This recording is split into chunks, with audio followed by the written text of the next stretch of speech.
G'day guys, welcome back. If you guys have been following my latest videos, obviously the engine's out on my Landy.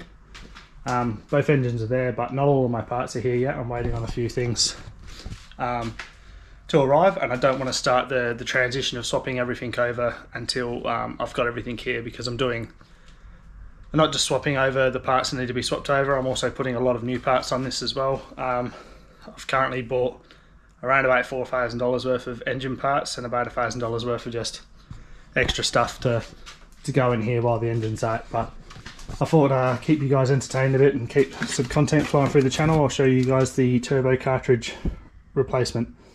So today I'll be pulling the turbo off of my original engine, as I want to keep that one, as I don't know the background history or anything off the second-hand engine, or if that actuator's any good, or you know, any of that crap. So this is from Millette in the UK. I've seen good reviews online. I've personally never used them before, so a bit of a test subject for this. But a reconditioned turbo from Bearmac was $1,600. A turbo cartridge, so this one here specifically, is $450, and a genuine turbo is around $4,000. So even if you put a reconditioned turbo on, you're still going to save yourself a lot of money. And if you were just doing this job based on the fact that you need to do a turbo and you're not pulling your engine, and it's at a workshop, I wouldn't recommend doing a core center. I'd say just chuck a new turbo on, play it safe. But I'll be the test subject for you, and I'll keep you updated on how the turbo goes over the progression of this car. So first things first, got to pull the turbo off the engine. Obviously all the hard work's done because it's on a stand and it crossover and downpipes off, but all you've got left by the looks now is the 4 manifold bolts, and you've got an oil cooler line on top, this one on the bottom, and then you got your turbo support bracket here, and that should pull the whole thing off. The other thing as well is you've got your turbo actuator plug, which is just in the back there. So about 10 minutes this thing should be on the bench ready to separate.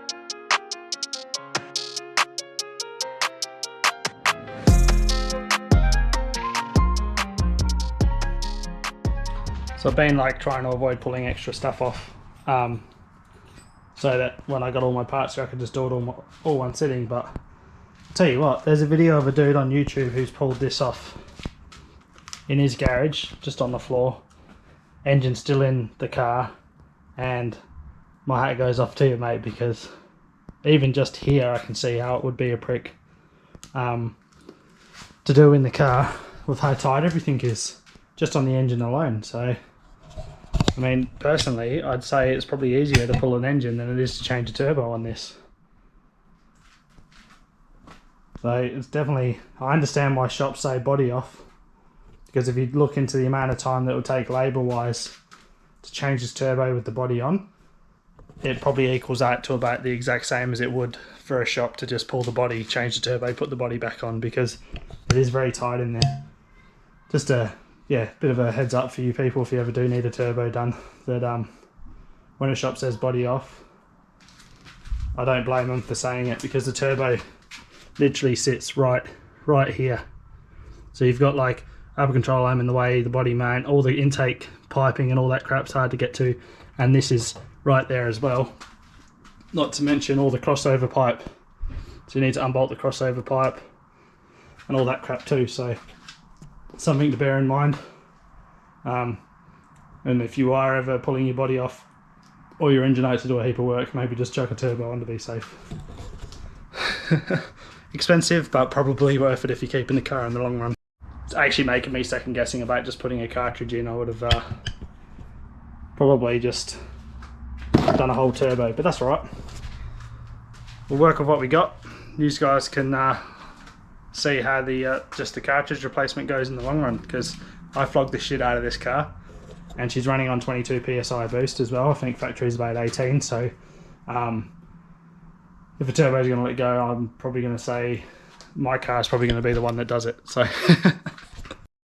alright guys, I just realised I forgot to click record on the GoPro. So basically you got your oil pickup underneath, two I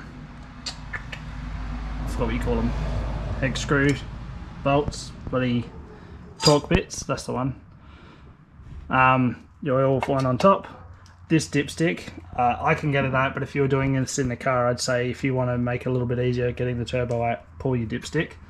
The actuator gets caught behind it.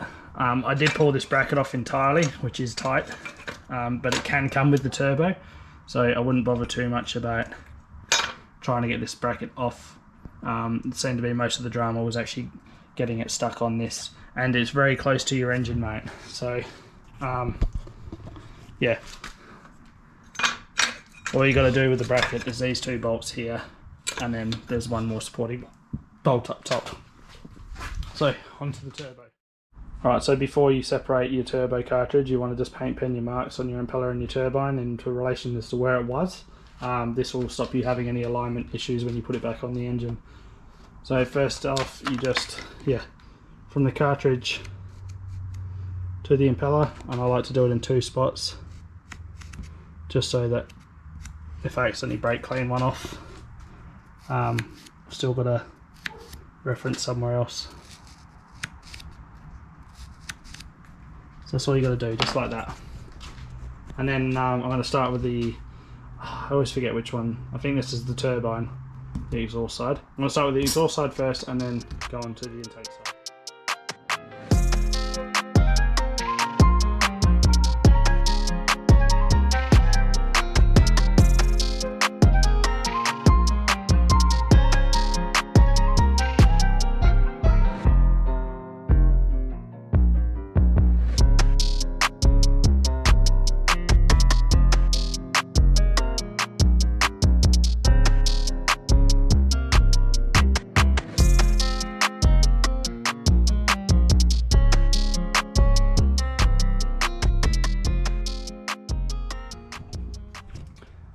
So this is the first time I've actually done a turbo cartridge, and normally just replace them. So it seems to be really tight, which I was sort of predicting. I've just been lightly tapping it with a hammer, so don't freak out. I'm only going like that around. I've done a little bit harder at one point, but I'm having dramas getting this exhaust side free. Yeah, don't know. Soon find out. I'm just going to let the WD-40 sink in for a bit and then try again.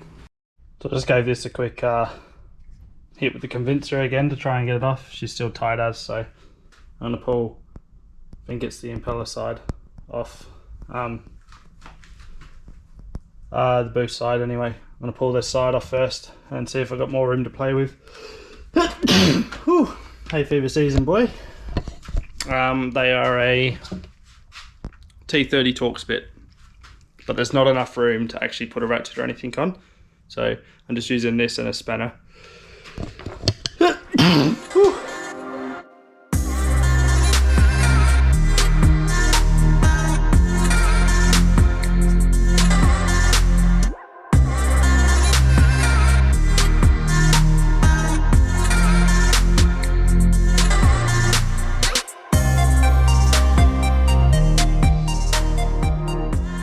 So I'm not a turbo expert or anything, but this turbo doesn't actually look too bad. The fins are all good.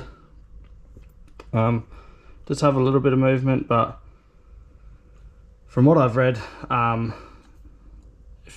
it's normal for a tiny bit of movement. Obviously you don't want it to be able to hit the housing or anything, but a tiny bit of movement's pretty normal, and then once your oil pressure comes from your engine, it tightens it right up apparently, so they reckon. But I don't see anything wrong with this. End float feels alright as well. There's only a tiny bit of back and forth, but if it didn't have that, it'd end up cooking itself. So I'm just doing this on a precautionary thing while the engine's out, but I don't think I really needed to. So, oh, live and you learn. I'd rather be safe than sorry. I'm going to try to get this bugger off. Also, it is very common for these turbos to play up with the they're a variable vane turbo. So this is your lever here, your actuator. It's quite common for these to start seizing up, and there's been a couple of times where the actual knuckle itself has popped off. So if that pops off, you're not going to get proper boost. I'm not 100% sure how variable vanes work, but I'm not going to try to explain it to you. I'll do some more research. I'll tell you later on when I've read up on it. But this is important to set back to where it was, so I'm going to take a measurement of this if it's not already on the other turbo and adjust it back to where it was, and I'm going to say that that's what's going to stop you from over boosting and all that. That sets your main boost pressure, I'm guessing. So I'll have a read up. Don't really use variable vanes on the big 60 litre Cummins and shit.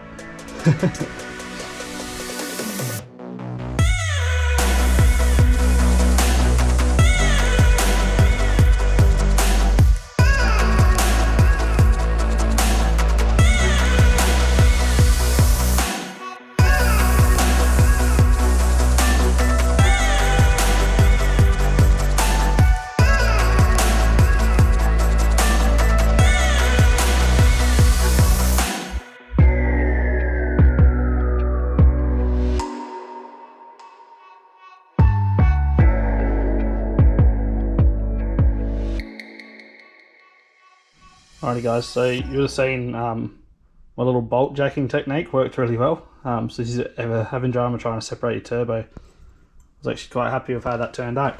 So these are your vanes here, and what you'll see inside is you'll see the valves open up. See them just there?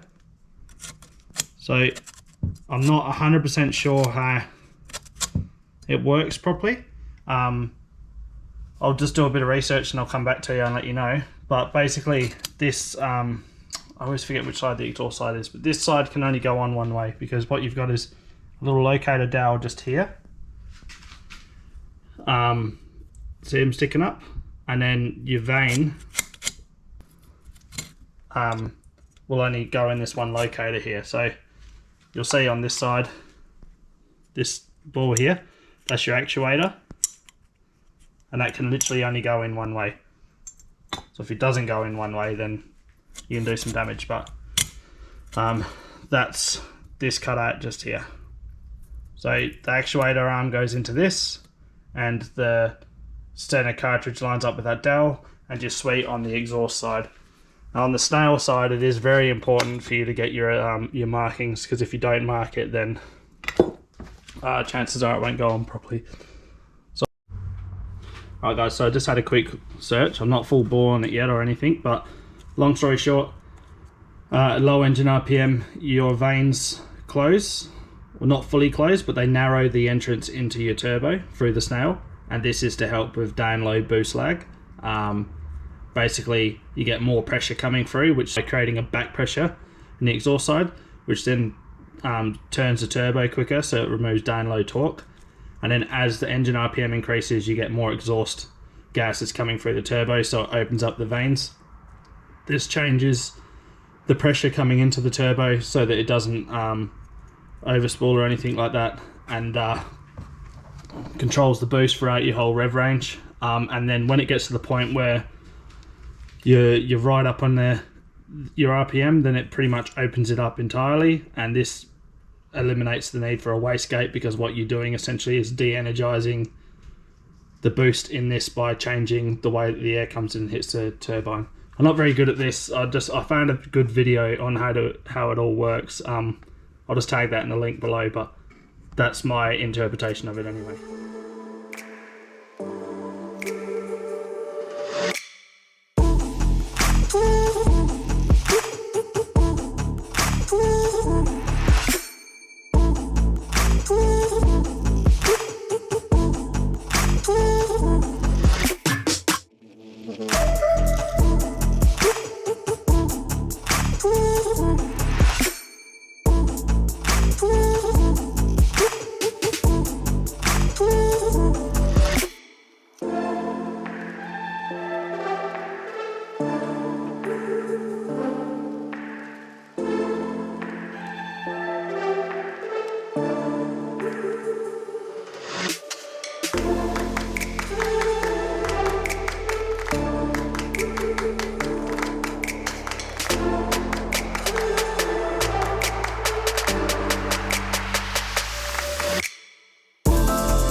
Hi guys, so just lined up and put some new paint pen marks on this cartridge to line the snail up.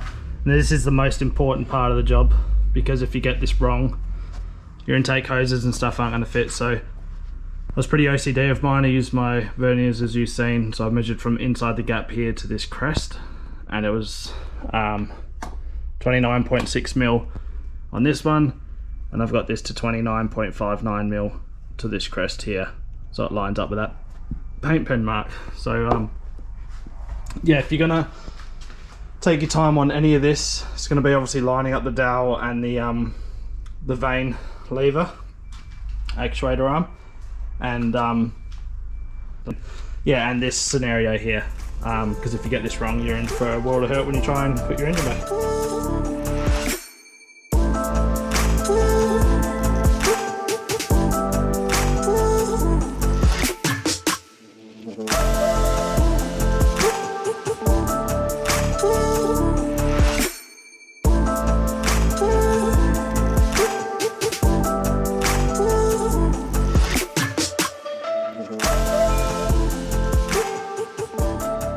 Alright guys, that's it all done and buttoned up. Just a quick refresher on what I did learn today when I did a quick Google. So this from your exhaust manifold, comes in, drives your turbine. Your vanes inside of this housing here open and close based on, well, obviously your engine RPM. So when your engine RPM is low, the vanes close off. This creates more pressure because it's going through a tiny area, which helps spool up your turbine, which gives you boost down low quicker. So it's a takeaway turbo lag scenario. As you start to get more airflow coming in from your exhaust, the vanes will slowly start to open as you no longer need the pressure because you're getting the flow. And then when you get to a point where you no longer need boost, the vanes open up fully, and that de-energizes the housing, essentially lowering your boost. So that's how I understand it anyway. As I said, not a guru on this.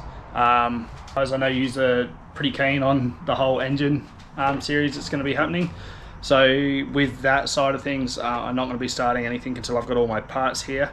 I'm currently, I think I'm about 2 weeks away from receiving my last batch of parts, and that has top end and bottom end parts in there, so I don't want to start either section until they're all here, just so that when I start ripping into this engine, I can just have them side by side and just swap and replace and swap and replace, and I don't have to worry about like remembering where things goes and all that crap. So it'll be a smoother process for me, but unfortunately you guys might have to wait a couple of weeks for it. So I've been getting some really good positive comments from the engine removal series, and I really appreciate it, and I've noticed my channel starting to spike up a bit. So I just wanted to thank everyone that's watching and sending all the positive vibes my way, because I really am appreciating it. And hopefully you guys have enjoyed this turbo segment. Obviously, as I was saying to you as well, I don't have that much engine experience, so I'm heavy diesel by trade. So basically I do a lot of earth moving and civil construction size machinery. So I specialise more in hydraulics and drivetrain on the big gear. The only experience I have when it comes to the LV side is I'm just ridiculously OCD with any car I own, so I always pull it apart and maintain it well. And I've learned in the process from that, and also working with my dad as well, who's previously road transport. So he's heavy diesel as well, but he done his time in the road transport industry and then moved into mining as well. So back in the day he did do a lot of engine work, so I will be getting him involved on the engine side of this, just because I don't want to, I'm 10 grand deep now in this whole engine scenario, and I don't particularly want to be bolting an engine in and stuffing it up. So I'll be getting him involved for sure. But yeah, honestly, just want to thank everyone that's been watching, and I will catch you on the next one.